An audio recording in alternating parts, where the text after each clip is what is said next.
Hello guys, so good morning, Rafa ulit. Dito ako sa shop, malinis na yung shop natin ngayon, very goods. Tignan nyo naman kung gaano kalinis.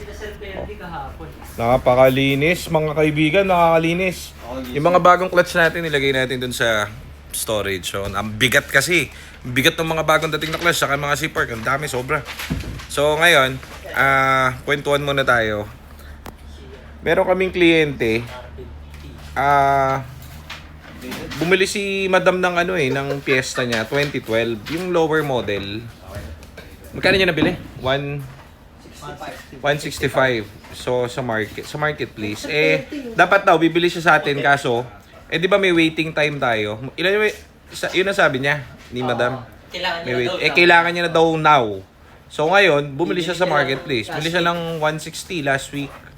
Okay naman yung kotse, umaandar ba? Umaandar naman eh. Okay naman. Walang problema. So, again, 2012 yun, old look. Maganda raw manakbo. Tinesting nila rito eh. Kaso syempre, nagmamadali nga siya kasi so binili niya na. So ngayon, dahil hindi na siya nagmamadali, pina-check niya na rito. So, okay naman yung checking namin. Okay naman din yung kotse. Wala namang problema. Hindi ko naman pinupush yung mga unit natin. Kumbaga, syempre kailangan niya na, diba? Wala namang problema doon. Kaso lang, papakita ko sa inyo, minsan kasi nangihinayang ako kasi if you do the math correctly, 160 niya nabili, no? Tapos, ngayon, dinala niya rito para ipalahat. Kung ano yung makikita, tirahin. Parang ganun din, parang bumili rin siya sa halaga nung binibenta nating Fiesta. Ang problema, hindi pa na hard PMS yung engine and tranny. Kasi ang PMS na lang ngayon, yung mga belt, cooling system, papakita ko sa inyo para makita nyo. Para meron lang kayong idea, okay? Para, tawag dito, reference lang ba? Reference. Nakaintigyawat ko sa ilong. Tara, bantahan natin. Teka, samahan nyo ako, guys. So, ito yung kotse niya, 2012. Okay naman, guys. Hindi naman ako nangaano ng kotse. Ito yung mga kotse natin, 2014 na to. So, ito yung new look, ito yung old look.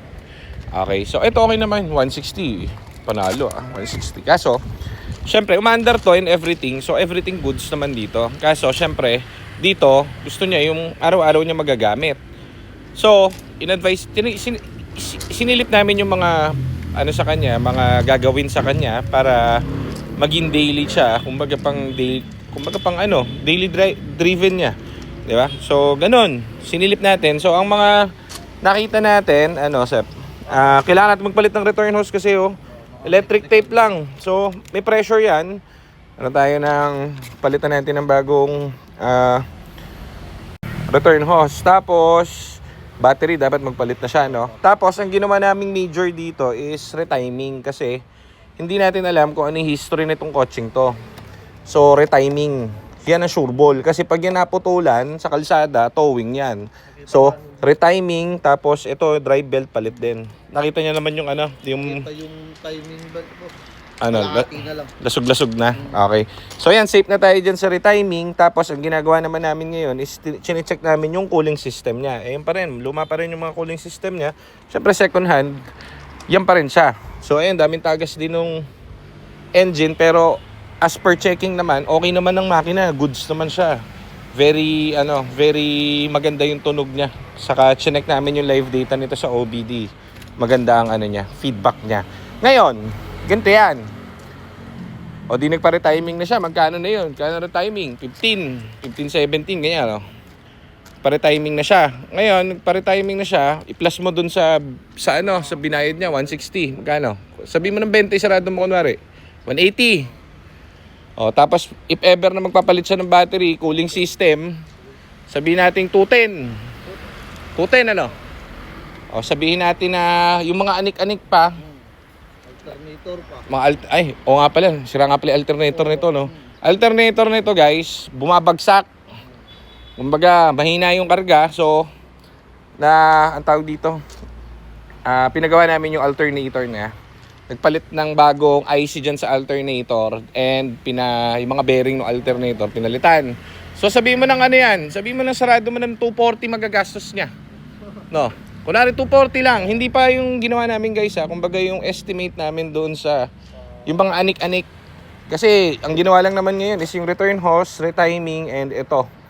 So syempre meron pa yung future na magiging kapag ginagamit niya na, di ba? Lalabas ang ano niya. Lalabas ang mga kung ano-ano dyan. O sabi mo na 240 na, no? 240 na. Wala pa tayong clutch doon. Trani. Wala pa, yun nga, wala tayong tranny, wala tayong ship port clutch doon, which is maabot ng kano sa labas pag pinagawa, mga 80,000 to 100. Dito guys, ang kotse namin, ayan o, mga Fiesta na 2014, mas mataas na model. Ay, may carpet nung pinapatuyo ko, sorry. Ayan, 2014, higher model. Dito, ang trend dito is 270, 275, yung base model Yung higher model, mga 290, 300, mga ganun. Ang difference niya is, eto guys, tapos na lahat. Naka-clutch na yan, naka-shift park na yan, naka-cooling system na yan, nakabagong battery na yan, nakabagong lahat yan, refresh engine, bagong spark plug, lahat. Okay? So, yun ang difference niya. So, onting kembot na lang nung budget, makakakuha ka na ng ganun. So, kaya tayo may waiting time. So, waiting time, bakit? Kasi lahat yan, hini-heavy PMS po lahat yan, nire-refresh lahat dun sa kotse. So, kung titignan mo, hindi ka napamahal sa amin. Napamura ka pa. Kapag tinignan mo yung computation, kasi naka-higher model ka, nakapalit lahat, and everything. O, ito naman yung mga ginagawa na rito na pinapainit. O. Eh, tinatapos na pala ni Kuya Edwin yan. Sep, saan yung mga bagong clutch natin sa ship port? Papakita ko sa inyo yung mga pinagkakakabit natin dito sa mga kotse. So ito guys, yung mga, again, ulitin ko, hindi namin binibili sa Lazada to o sa Shopee. Direct kami source out nito ng mga parts namin. Hindi ko sinasabing yung mga nagbebenta doon sablay. Pero marami na kaming experience na kapag dito kami bumili locally, nagkakaroon ng problema yung mga pyesa. Kaya, doon na kami direkto sa factory. Okay? So, ganito yung mga kinakabit namin dyan. Mga bagong clutch. LUK brand, hindi yellow box lang. LUK talaga yung tatak na original. Okay? Puro original yan. So, yan ang makakukuha mo dito sa atin. Okay? Pag yan, pina-heavy PMS mo yung kotse mo na Ford sa labas, gastos ka malala dyan. O dito, libre yan, boy. O sara mo na yan, okay na yan. Huwag na, sayang yung scotch tape mo. So, dito naman, punta tayo sa mga parts ng anik-anik. Andun kasi sa kabilang shop yung workshop natin O, dito tayo sa mga anik-anik. O, yan, mga bagong radiator natin. Puro Ford specs yan. Okay? Mga gasket natin, lahat, palit na rin yan. Dito mo, para na kaming rito, auto shop, O, oxygen sensor. Pag pundido na, palit. O, ngayon, mga belts, pan-timing and everything, mga bagong water pump, pag nire-retiming, DCT fluids, lahat, kompleto. Radiators, lahat and everything. O, yan. So, kapag bibili kayong kotse, gawin nyo lang kaming option.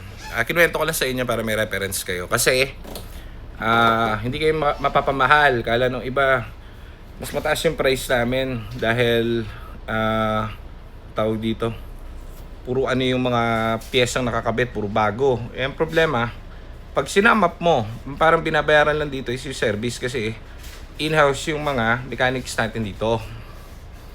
So pag in-house yung mga mechanics yung rito, doon ka makakatipid. Kasi kami yung mismong nagawa ng kotse at kami yung nagkakabit. O di parang free lang, di ba? Okay, so gawin nyo lang kami option. Thank you very much. Sige.